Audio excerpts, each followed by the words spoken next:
祖庙烧金，又称吕祖殿烧金或仙公庙烧金，为台湾台南府城民间故事。故事发生地点在鹿河境吕祖庙，现今为台南市府中街98巷20号。常与林头姐、陈守娘显灵合称台南市鹿河境内的清末府城3大奇案。若加上台北的民间故事周成过台湾，则称清代台湾4大奇案。神秘事物，一探究竟。大家好，我是小花，今天要继续介绍清代台湾4大奇案之一吕祖庙烧金。在影片开始之前，请大家动动你的小手，按下订阅及开启小铃铛，才不会错过最新影片的通知哦。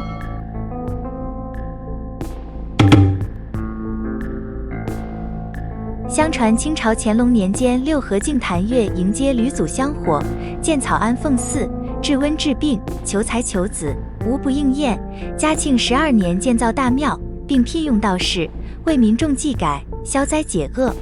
多年后，台南府城有位屠夫之妻与当时的道士暗通款曲，经常假借到庙里上香名义，与情夫幽会。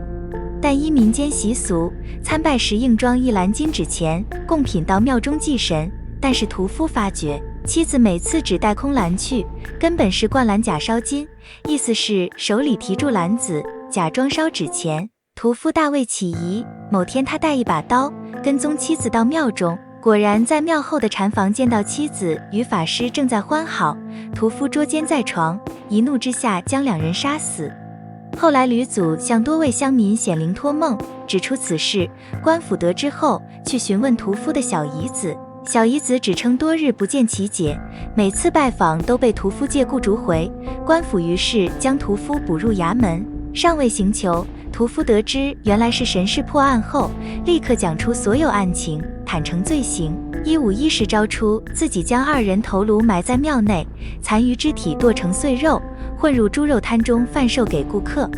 官吏带住屠夫到庙中挖掘，起初其妻与法师的头颅，官吏们惊骇万分。屠夫自认难逃王法，于是假意要在神前忏悔，却拿起烛台自刎而死。由于凶险，被害人都死亡，官府就不再追究此案。不久，吕祖又托梦称此庙为命案现场，又是妖道淫人妻女之处，还有10人的惨案，欲毁此庙，以正道士清规。官府听闻后，命乡民将神像各自请回家奉祀，毁去此庙，并将庙的改作书院，并留下一尊吕祖神像，配祀令祀文昌。书院旧址如今已成为民宅，但当地的乡民依然奉祀吕祖神像。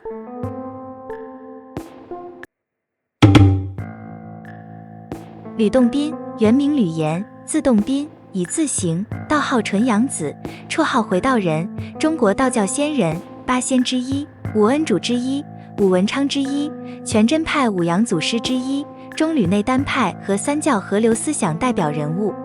在所有的道教宗派中被广泛供奉，全真道中被视为先祖，是5阳祖师中的纯阳祖师。正义道认为他是雷法大师，能以符箓驱使雷神及大量鬼神，称之雷霆太行真君。灵宝派认为他传播灵宝教法，亦奉为大师，称之灵宝一气真君。佛教禅门临济宗认为他早年修行佛法，钻研金刚经，称之圆通自在心印文尼菩萨。宋代道教学者曾造编辑仙传，称唐于5代成道之士中，独纯阳子吕公显力广大。清代蒲松龄称，故佛道中为观自在，仙道中为纯阳子，神道中为伏魔地，此3圣愿力宏大，欲普度3000世界，拔尽一切苦恼，以是故祥云宝马，常杂处人间，与人最近，来形容吕洞宾的神通广大。民间百姓敬仰吕洞宾道术高超，乐善好施，扶危济困，故被信徒尊称为吕仙、吕祖、吕仙祖、纯阳道祖、纯阳祖师、福佑帝君等。北方称之为吕仙翁，闽南、台湾民间信仰俗称其为吕仙公，简称仙公、仙公祖。吕洞宾可说是中国知名度最高的仙人，同时也是托梦、科考、文具、淘金、酿酒、矿业、理发及斩烂桃花之神，亦有医神、武神与财神的性质。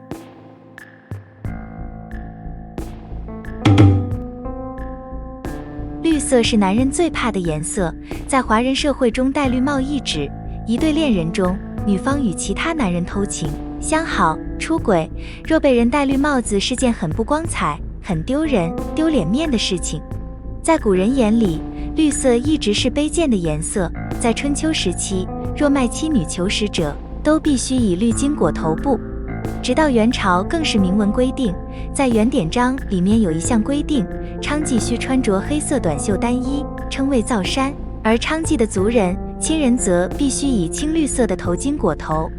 长久之下，绿色便与娼妓扯上关系，且青楼女子自古以来属于低下阶层的工作，加上古代男人喜欢逛青楼，因此绿色也有红杏出墙之意。渐渐的，绿头巾变成了不贞的代名词，最终绿帽子就演变成形容女人出轨的意思。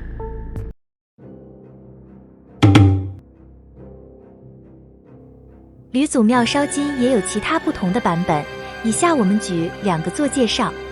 一、赵中奇版本。清代有位怀才不遇之书生，受一位贡生聘请到他乡工作，独留貌美妻子及女儿在故乡。书生之妻常往吕祖庙烧香，有位屠夫垂涎其美色，私下请道姑介绍相时，道姑就在一次其妻到庙中参拜时，拿了春药让妻子服用，再叫出屠夫。妻子于是与屠夫发生奸情，据料此次事件，妻子非但没有告官，反而爱上屠夫，两人时常在吕祖庙偷欢。后来贡生派了一名伙计去调查，书生之女儿却说了一句：妈妈非常喜欢到吕祖庙拜拜，却都忘记把糕点带回来。于是伙计认为非常喜欢到吕祖庙拜拜，其必有诈，立刻调查吕祖庙的情况，奸情败露。书生向衙门告状，严惩这个道姑跟奸夫淫妇。二、吴建宏版本。清代台南书生启介人，受郭姓贡生邀请到外地任职，独留妻子素贞及女儿在故乡。素贞貌美，又常到吕祖庙烧香拜神。吕祖庙道姑月仙与屠夫木发通奸，然而木发却不满足，还要他设法把素贞勾上供他奸淫，否则木发就要泄露两人通奸的秘密。月仙只好答应他。月仙承住素贞来参拜时，使其饮下春药，素贞于是失身，只好开始与木发交往。后来郭贡生知情之后，让启介人返家处理此事，素贞决定拨乱反正，在与木发偷情时割断木发阳具，木发哀鸣而死。而启介人到吕祖庙，拿住木发的阳具给月仙，承住月仙惊惶失措时，把月仙刺杀。于是乡民都认为这桩命案就是屠夫逼奸道姑，道姑反抗，玉石俱焚。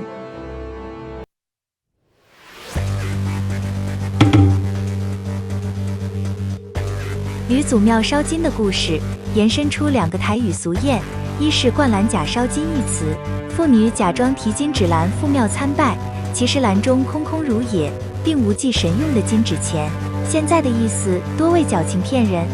另一个是指流行于台南的吕祖庙烧金，高载未祭题，是说到吕祖庙以糕点祭拜，烧金纸钱，因为忙住跟情夫偷情，拜完神后糕点却忘了拿回家，是讥讽妇女不守妇道的俗语。关于清末台湾4大奇案系列，我们上一部陈守娘的影片也相当的精彩，有兴趣的朋友可以点右上角的影片去观看哦。